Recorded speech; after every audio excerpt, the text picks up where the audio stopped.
This is the Revenue Driven CMO. I'm your host, Chris Mechanic. Join me as I uncover the secrets of the world's most elite CMOs and marketing leaders.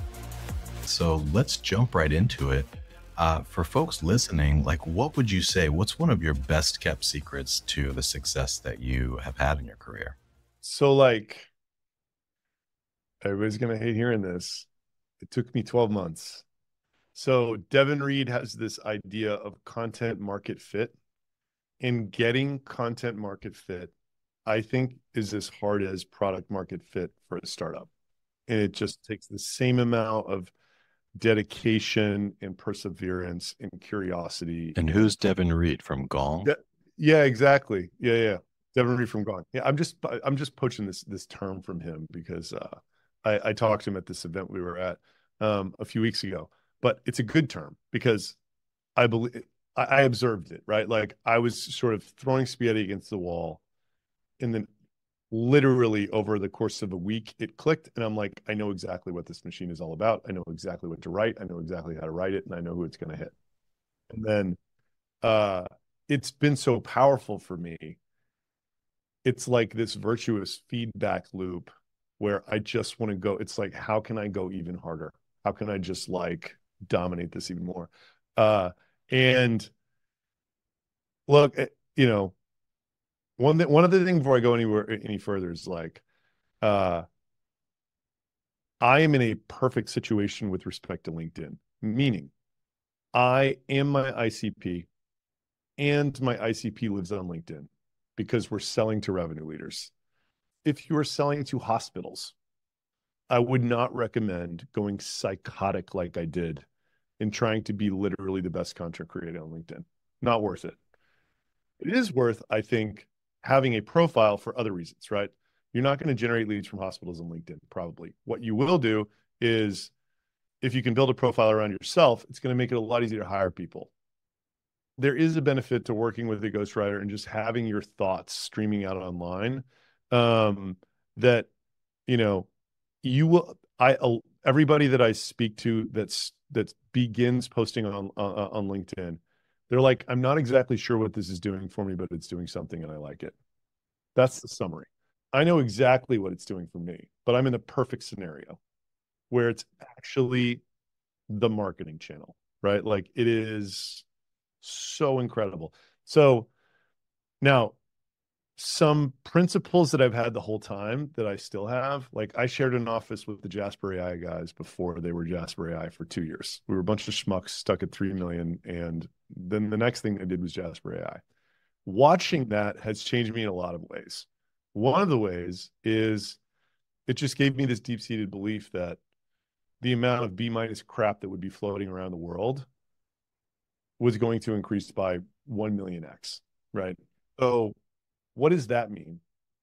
It means the stuff that's actually the most authentic, the most human, the most vulnerable, like, that was going to get amplified even further, right? Like, I think that was the stuff that was good in that. So, like, the lie of AI is thinking that it can actually offer perspective, right? It's like you saw these tools and you're like, oh, that can do X for me. And then a lot of people, I think they're like, oh, I'll start using it to post on LinkedIn. But it's like, people don't want that crap. People want a point of view. Like, what makes my stuff unique is because I'm like in excruciating detail, like articulating only the pain that a CEO of a 20 million ARR SaaS could experience, right? Like, in a very clear way, with a lot of transparency and a lot of vulnerability. And one of the first people on our team is like, it's like things that I would share with my wife, maybe not even my employees, but like things that like I would tell my best friend, and I'm sitting here writing it and like sending it into the world, right? Um, so that like in terms of like really big picture philosophy, I'm trying to be as authentic as possible, and that's why and as human as possible, and that's why I use video too. I really believe that that is something that ChatGPT cannot do quite yet, right? Replicate me in a perfect form. Yeah, so I definitely have that founder mode in me to just get things done and do what has to happen to either make cash flow or get the project right for the customer, whatever it may be. But if I'm thinking about my own superpower, it really comes back to, it sounds simple, but it's really direct communication. I am still amazed at how many people, adults, can't just say what they're thinking and have a direct conversation about whatever it may be. And I think it's absolutely critical to being a good leader, to having good client relationships, to have the confidence to be direct and kind while you do that, but to just say exactly what needs to be said from your perspective. And that to me is the most efficient thing we can do. And so I think of that as my superpower. How did you develop this superpower, or did it just come naturally? Like you were just born with the direct? Well, my family is very direct, so I definitely came by it through growing up having direct conversations day after day, but I honed it definitely in law school as well. You learn how to cut the fluff, not, use too many words that don't need to be said, as well as just make your best argument. It may not always be the winning argument, but make your best argument, say what's in your perspective, the right way to go, and then to be okay if you don't win that round and keep going. So I definitely think came by it honestly, but then refined it as a lawyer. And then as an entrepreneur, you just have to be efficient with everything that you do. And direct communication is the most efficient way to communicate. In my mind, it comes back to being that entrepreneurial mindset of failure is a part of life. It's a daily part of life. Mistakes are a daily part of life. I'm not always going to say things perfectly, but I need to be authentic in the way that I communicate and really the way that I view things, and understanding there's multiple ways to see this issue. This is the way that I see it. And I'm just going to be honest with you about that. And then being open to other people's perspective of how they see it, and then trying to find those mutual ways to meet in the middle, but understanding that communication, people, management, it's messy and we're not always going to nail it the first time. Everything in life is messy. I think accepting that is better than pretending like something needs to be perfect, or we're going to be passive and ignore that issue so that we don't get into it. All right. So one of the best kept secrets is really, it's a tenet of being market oriented. And let me just give you a quick overview. Market orientation, those are companies that have competitor orientation, a customer orientation, and interfunctional coordination. And why do you want to be a market oriented organization? Because it leads to higher profitability. Okay. So some of your big names up there like Apple and others, they do practice this. And my secret is really honing in on that interfunctional coordination part. Okay. Sounds very wordy, but really that's the way to go about it. And another way to think about it, Chris, is how do you become a T? And I don't know if you've heard that expression. Yeah, like a T-shaped marketer. Yes, exactly. So that interfunctional coordination really helps you with that horizontal part of that T. And what that is really understanding and communicating with your colleagues in the other functions and facilitating that communication and understanding. So it means I'm on the phone with finance, means I am talking to IT, means I am involved with HR, means that not a week goes by that I'm somehow not touching on those areas. I'll take a step back. Company is comprised of people, right? So if the people are informed, involved, engaged, marketing is kind of everybody's job in this day and age in particular. So everybody's a representative of the company, even if they're not in a marketing function, even if they're not in an external client-facing function. So you really need to make sure they're all empowered and engaged and on board with what's going on. So for me, when I'm communicating with HR, I'm saying, okay, well, you're all responsible for the internal engagement. How are people feeling about these things? Can we get a pulse check on what they're thinking about how we're positioned in the marketplace? And we work together. We collaborate across the board on that and making sure that the employees are informed, that the internal employee comms are supporting a lot of the marketing messages. So I think somebody once said it best when they said, your external messages are your internal messages as well. So you need to let everybody in the company know what you're doing externally so they can be on board with it and not surprised by it. So that's where HR comes in.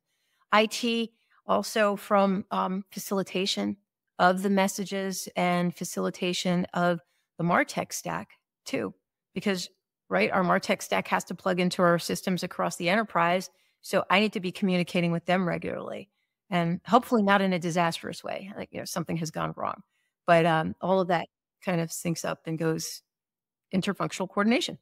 Yeah. So one of the things I would recommend is if you are a marketing professional and you don't have an organization that supports the interfunctional coordination at this point, you can start to affect that change by having almost open hours, office hours to drop in. I've also in past companies where it was a little bit more challenging with this type of orientation, was to have these marketing, I think I just called them extended marketing calls. So they were open to everybody within the organization. Come on in, drop in, hear what we're saying, and we would showcase certain things. And then questions would come up naturally. And, to be honest, we deliberately would try to place some provocative topics in there to elicit a response and a reaction. And then that would start the dialogue. And then, gee, maybe we should be talking regularly. So you can kind of take that approach to get the ball rolling with it. The other thing is you can surface it as a suggestion to your leadership team. I mean, again, all the data is out there. Hey, gee, if we get better about our interfunctional coordination, because I'm sure most companies have that competitor orientation, customer orientation, but if you don't have that cohesive glue, well, gee, if we get better about that, that's going to lead to increased profitability. How about we give it a shot? Right? The space is already there for it. It's not the secret to most people. But it's still, for some reason, something that people don't do enough of, or at all. It's spend an insane amount of time asking questions to your potential customers. Spend an insane amount of time, more than reasonable, digging for what is it that they really need. And as you do so, learn how to do it so you uncover the difference between the wants and the needs. Something I've learned in product discovery. The wants and the needs are two very different beasts. Yeah. And if you don't do your job right, you're gonna get the wants, but not the needs. And the needs are what you are out to solve for. Interesting. All right. Yeah, there's an overall rule when you are doing customer discovery. When you are doing discovery, whatever it is intended for, ever intended for, to improve your product or to sell, as if you're a salesperson or an SDR, discovery is getting to the real reason why someone needs you or may need you. And most of the time, the problem is people do not know the reason themselves. It's hidden in there somewhere, but they cannot express it to you in the way it should be expressed. Yeah. And you have the task of figuring this out. And in order to figure it out, you have to do something that is not intuitive, and you have to learn. That's a skill you have to learn.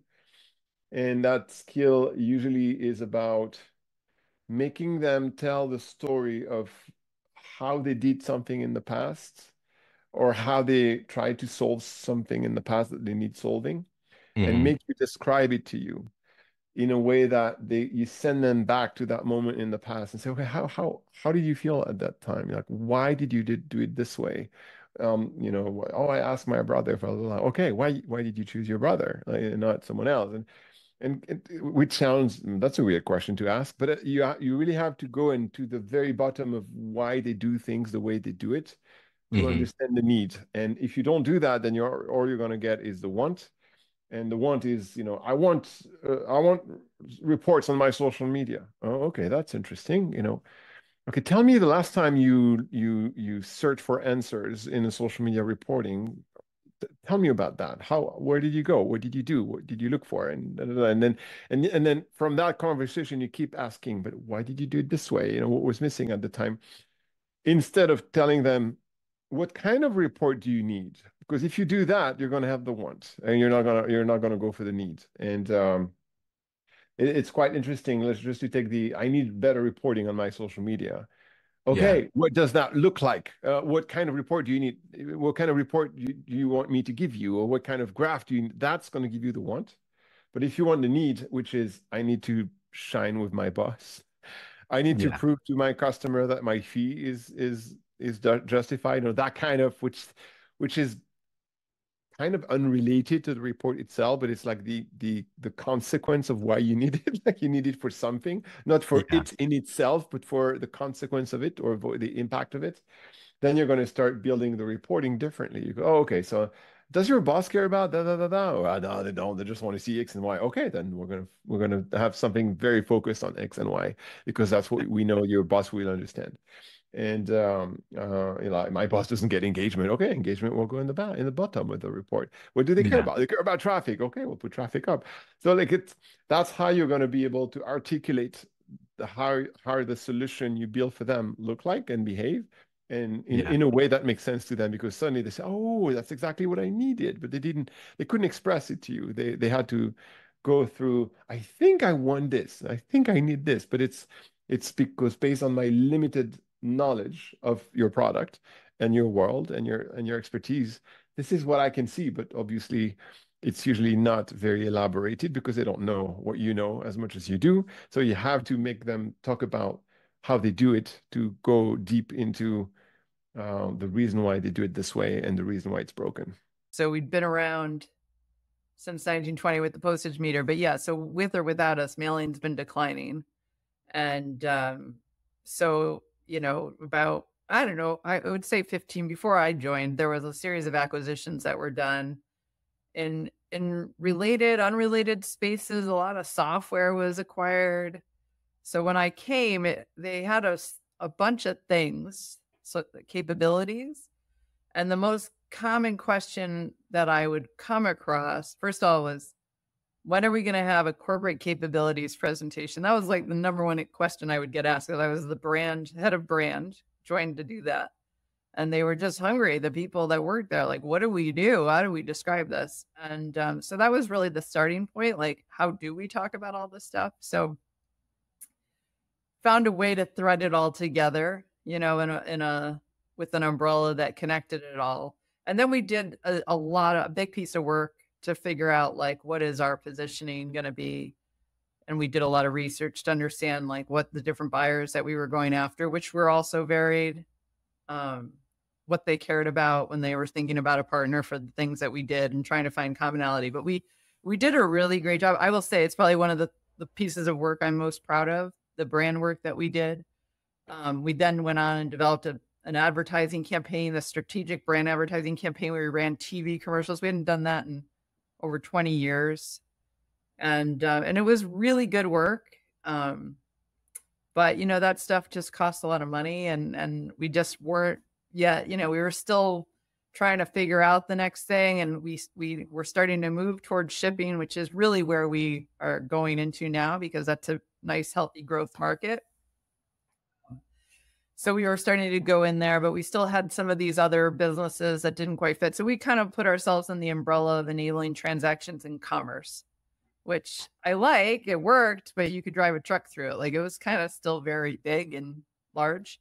So it's, maybe a head scratcher, like, well, what do you do? I don't totally understand. But the positioning we ended up coming up with was all around delivering accuracy and precision for meaningful impact, which basically then kind of drove the whole visual direction of the logo. We ended up doing a whole new logo, a new design system, new tone of voice. And then we came up with this line, working with Ogilvy, they were our agency partner, the craftsman of commerce, which was so beautiful, because it was kind of, let's say it was, what was the year 2015, and everything was like digital, getting so automated. Everyone was like, where's the human touch anymore, right? So, and then because we found this sweet spot in accuracy and precision, something we were really good at and was desired by all these different buyers, we were going after this idea of a craftsman, sort of played nicely to that. And then the assimilation with commerce just became like a really nice line, right? The craftsman of commerce. And we had, these are the hands that sow the seeds of business growth. We had all these great little lines and beautiful work. I mean, Ogilvy was an awesome partner. I had worked with them at IBM, which they have a long standing relationship there. So we did some really, really beautiful, great work that helped us in such a big way. Internally, it helped us in spades. People loved it. They were so proud. But then if you can, I mean, you won't be surprised now, I guess, but it was like the word craftsman became a problem. And it's not like you have craftspeople, you know, because it was leaned a little heavy in the male side, but it was very interesting because I was a female. The CMO at the time was a woman.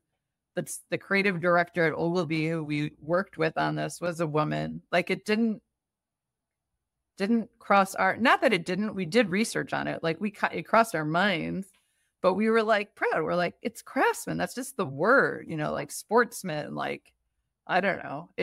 But eventually we had to move away from it.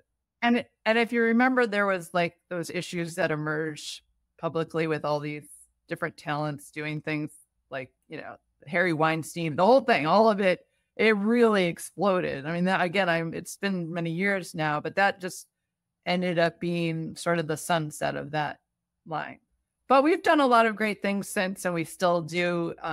Like I said, we haven't been investing in kind of that bigger, broad-based ad awareness, which is challenging because we're still so heavily known as a mailing company, but we do so much in shipping. And, you know, we'll get there. You know, as a market at large, when you think about mail as an industry, right? Like, people, banks, no one wants to send you your statement physically anymore because it's very expensive when they can send it to you digitally. So the total volume of mail has gone down, and we play, like, a bank would be a huge client of ours, a customer, which they still are, but their mail's going down. But yes, in a marketing standpoint, I always say that's the rising tide that raises all boats. Direct mail, you'll see your search everything starts to go up. They may not all act on your mail, which is why you really have to look at all the channels and how they all start to go. Everything starts to improve, but the mail breaks through, like, yeah, because people don't do it, or hadn't maybe for as much for a while, but we all go through our mail. Email is a problem, right? I mean, that's the one thing I don't open much of anymore, you know, unless I know who it's from. The phone calls, I never answer. My work phone, I haven't answered in 3 years. It's only people selling me stuff. It drives me nuts. Yeah. So I think, you know, you really hit on it in the intro too. And, you know, I'm not going to present this under the guise that this is a secret, because it's by no means a secret. However, when I think back on the success that I've had throughout my career, and the growth and the trajectory of that, it's really been because I've had the right team. And that's not sort of the luck of the draw, right? At some point it is when you're more junior, but you know, the more senior you are, the more hand you have in who that team is and how they operate and what their structure is. You know, it becomes really important for that to be at the forefront, I think, of what success looks like for you, because, you know, internally building those functions with leaders that you can actually trust, that meet your mostly reasonable expectations, right? You're going to continue to push them, especially the more that they grow, and there's going to be challenges there, but, you know, within reason, and discussions that are designed in such a way to invite like new ideas and optimizations or challenge what's existing. And not only doing that with your internal team too, but is really in establishing like who those teams are that you need to partner with, whether it's an agency, whether it's a service, a tool that you need, you know, and what do those partnerships look like to you, and how can you both, you know, mutually benefit one another, and how can you maximize what that relationship is. And, you know, there's that analogy right now that's like been floating. It's like an old analogy, but it's been floating out there on social a lot to explain marketing using the circus. Do you know what I'm talking about? No, I haven't seen that. Tell us about it then. Well, it's just an analogy. It's like, you know, if you do this, that's marketing. If you do this, that's sales. If you do this, this is promotions, and so on and so forth. And so, but if you do all of it, that's marketing. Like, you know, that's like the big reveal. And while it's a great analogy for explaining marketing, right, and that it's this orchestration, and helps just simplify the explanation of it to just, a normal person. What it highlights to me being in this industry is the breadth of the skill set and the team that you need in order to have a holistic and strategic marketing operation. And I learned early on that, and I think it's plus my nature, that working together as a unit with clear expectations, bringing people up the ladder with you, and not being like an individual contributor and not only being focused on like the business and the operation aspect of the role, but hiring the right people and growing them, that's where you're going to have the long-term success. It's like investing in brand almost and like organic, like that's where you're going to see that long-term return. And plus it allows you to move forward in your roles if you've got this succession kind of plan behind you and, and the team is operating well. So, and it's never going to be perfect. Of course, you're never going to have everybody firing at 100% all the time. And, people are going to grow at different times and all of that. But if that's what you're focused on, building a strategic and curious and performance-driven team, then you're going to have success long-term. I think that for me, it is identifying both the structure of the function. So when I joined APEI, the marketing team actually looked quite different than it does now. And so I started with establishing what were those functions and sort of lines of teams, right, that I needed to establish and really differentiate from one another. What were those functions? What were the roles? If I were to just build a team, what were the roles that I would need in order to work straight across, the number of institutions that I'm managing, the budget, et cetera? What are those roles? And then who do I have that fills those roles already? Who is maybe misplaced? And then, can I manipulate some of what I have in order to make this person fit? Or in some instances, they're just not the right fit any longer. And then, what's remaining is, those roles that you would otherwise be hiring, from the outside for. So I think it's a little bit of both, because I think part of it is, not being so rigid that you can't adjust a role for the right person that comes in. But I think if you're just starting at it like 30,000 foot view and climbing down, you're looking at what are the needs of the business in order to run the business effectively. And then who do I have to fill that? Well, imagine if you could ditch the pipeline roller coaster, the one that makes it completely unpredictable how each and every quarter is going to end up or how the fiscal year is going to end up. As a CMO, I've had that background that you talked about there. Companies can, achieve lots of different milestones. I've seen, the $100 million mark. I've seen an IPO, at a $2 billion mark. I've also seen the sale to private equity. And so, one of the things I always think about is this notion of predictability, because you can't really grow what you can't predict. And so I know it's sort of sometimes considered the holy grail of what marketing can do, and can we really actually achieve it? But it is achievable. And, I think of it from my background. I've been a coach in baseball for basically all of my kids over the last 10 years. And, I think the analogy is appropriate that baseball is an incredibly difficult sport. Hitting is one of the hardest things to do of all sport. And you can want your kid to hit the ball harder. But if your kid doesn't have a level swing, it doesn't matter how hard they swing. You have to level out the swing. And so when I think about pipeline, I think about that predictability. I think about that consistency of motion and finding a way to know what is the baseline that you can build off it. And so that's why it becomes such a key ingredient. So I want to go into that. But I also thought, there's another side to the marketing equation as a CMO that I think is very important when you talk about a secret sauce. And I think there's also this notion of humility. And I think the best CMOs always are some of the most humble CMOs. We can't fix everything. And I also think that there's another notion around business savviness. As a marketer, the most important element, especially as you come up through the ranks and you become a CMO, is to understand that you're part of a broader ecosystem of activities. And it's when everything fires on all cylinders that you're going to actually find the kind of business success the organization's trying to strive for. The other thing we know about marketers, as well as all marketing departments, whether the largest in the world and best funded or the smallest, there are an unlimited number of projects.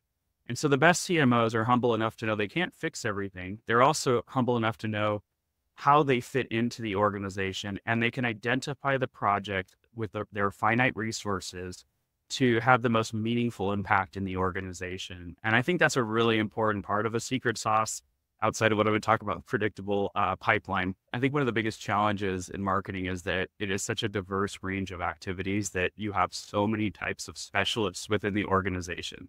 People grow up through demand gen, brand, content. There's so many paths to a leadership position out of marketing, and they are so distinctly different. I mean, it's from, the surgeon to the anesthesiologist to the, sure, they can speak some medical language, but they're also highly specialized in what they do. And I think that it's not intentional, but I think that marketers in general, when they're growing up through that, they've never been put into that vaulted position of discussing necessarily the overall impact they're trying to achieve for the business. They try to impact their craft, and they become very, very impactful at it. If you're the demand gen person, you know the numbers, you understand the pipeline. If you're the product marketer, you understand the positioning and the competitive strengths. And when you get the humble moment, I think, as CMO or VP of marketing, the first time you're ever vaulted into a situation where no one understands your language at the table, and it's usually the first board meeting, and you realize how much you have to break things down into the most simplistic of components.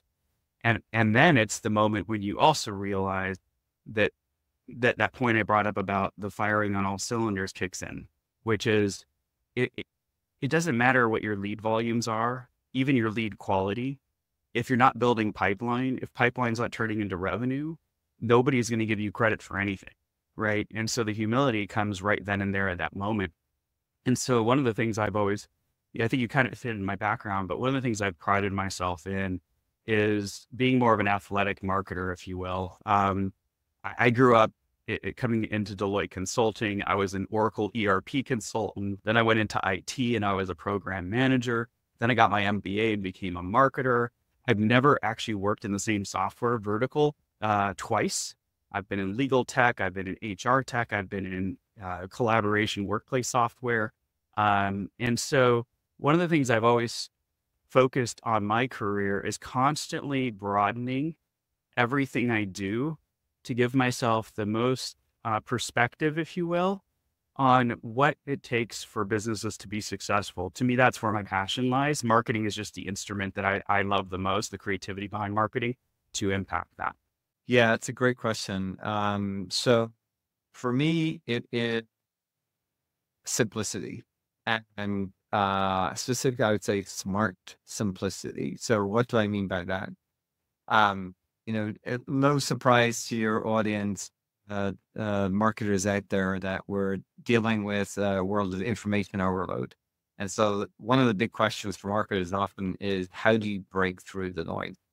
And the way that I think about it is, if you can get really focused on figuring out how to boil down your value proposition in terms that are as simple, clear, straightforward as possible, the better you'll do. And, this is, I'm not inventing anything here. This is, if many of your audience may be familiar with Weiss and Trout, kind of the marketing gurus have written many classic books, and one of their books is called Positioning. And, they recommend it. I mean, if you can get it down to one word, now that's probably ambitious for the world that we live in, especially the technical world. But, what is that one word that people will associate with your brand? I think famously, you think about Volvo, the car, and safety is a good example of that. But if you can do that, that's the gold standard. Now, bar that, getting it as simple as possible using, analogies, which is another way of making it easy for people to understand the value proposition. And I think we fall into the trap as technical marketers and sort of tech B2B, even though the technology in the product is complicated, we feel that sometimes we have to make the explanation and the message complicated. And that really couldn't be further from the truth. Even if your audience is very technical, making it simple doesn't mean making it simplistic. It makes it easier to digest. The way that I think about it is it's where you start. It's not necessarily where you end, because I think you got to start at a high level, and then you want your audience to be curious enough to ask to learn more. So you basically, with the simple initial message, is you get the right to have a follow-on conversation. But if you try to overload that first initial conversation with too much detail, you're going to lose your audience, and you're obviously again not going to get that opportunity. So it really is kind of a layered conversation. I think the simple message is the tip of the spear, if you will, in furthering the dialogue. Well, a little giveaway in how you introduced me, but I believe it's generosity. And I think generosity pays dividends if you lean into it. And generosity might initially feel like something that you're contributing or paying towards. And I believe that generosity shows up in a lot of different ways. And let me just break down maybe 4 of those. So generosity might show up in resources. So what you have available to you and how are you using that to benefit others. It might show up with your time. Time is really precious. So when you're committing time to projects, to people, to those things, that goes a long way in being generous. It might show up with how you share your expertise and being generous with your knowledge, being generous with sharing that and not keeping all that knowledge to yourself. And generosity shows up with how you celebrate and appreciate others, like really taking the time to be generous with letting your team members know they matter, putting time into and celebration and appreciation for just the people in your life. And I believe when all that comes together, you can be generous in both your business and in your life. And those are things that truly pay dividends. So I was at the company and I was doing on the sales side. I was recruiting, growing branches in our footprint in new states and over kind of that day-to-day of doing the mortgage business.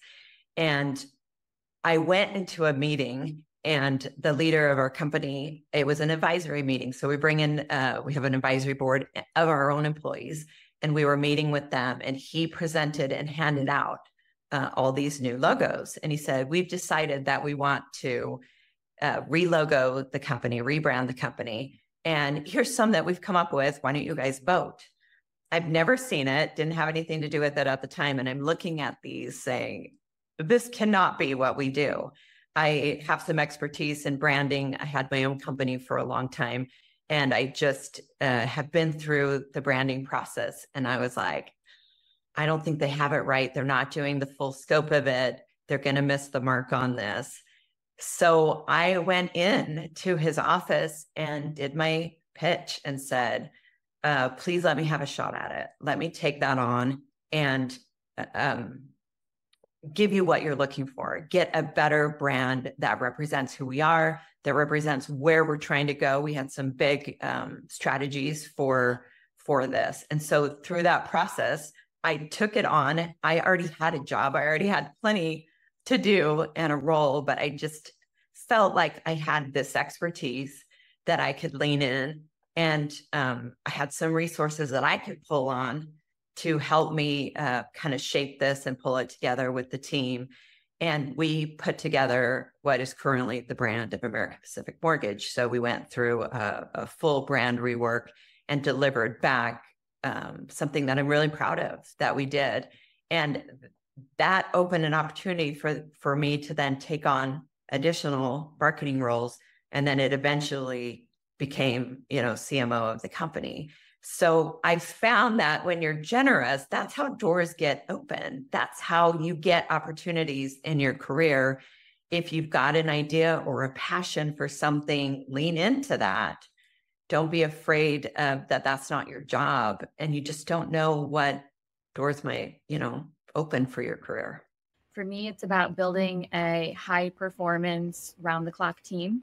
So thinking about how you can use follow the sun as a model to drive agility, volume, output, and results in a marketing team. You know, use the time clock to your advantage, have marketing working for you 24/7 by having staff forward located around the world so that you can be executing overnight, keeping projects moving from the day to overnight, and then picking them up and starting them again in US hours. I'm literally staffing across the time zones. My current team, for example, is all 3 time zones in the US. In the afternoon, our Manila team comes on. And then, overnight, our team in India comes on. So we are, especially for us in projects that can be executed based on direction in like Asana or, in a ticketing based way where we can, hand off a project. I'll give you an example. Yesterday, we decided to do a video. We did a bunch of quick recordings in the US, tossed it to our team in India overnight, came back in this morning, and it was 90% done. And our team here said, let's make this tweak and that tweak, and we were done. And we produced a great video for a conference we're doing next week overnight, right? And so that agility and that speed of execution really creates a high-performing team, but it also really empowers your senior marketers who are in the US time zone to focus on the top high value things that only they can do versus getting bogged down in tactical execution. You can think of it as outsourcing, but like I don't think of it as outsourcing. Like, what I would say is our team members, be they full-time employees or contracted employees, in Manila, we work through a third party called Flat Planet. There's other, services like that, like globalization partners you can use to, forward locate employees in a geography where you might not have a tax entity or might not be able to hire. So for us, we don't have a tax entity in Manila, but we do have our own entity in India. So we hire through Flat Planet in Manila, and we have our own staff in India. And again, it's all about the process of like, how do you write a really good brief? How do you be super clear on the scope? How do you lead good handoff instructions? How do you have a good tool like Asana so you can see the status of projects, know who's been assigned to them, move them through so you have super clear communication? Those are the foundations of it. I've always, one thing about having companies like Intel and, Motorola is they tend to be pretty global.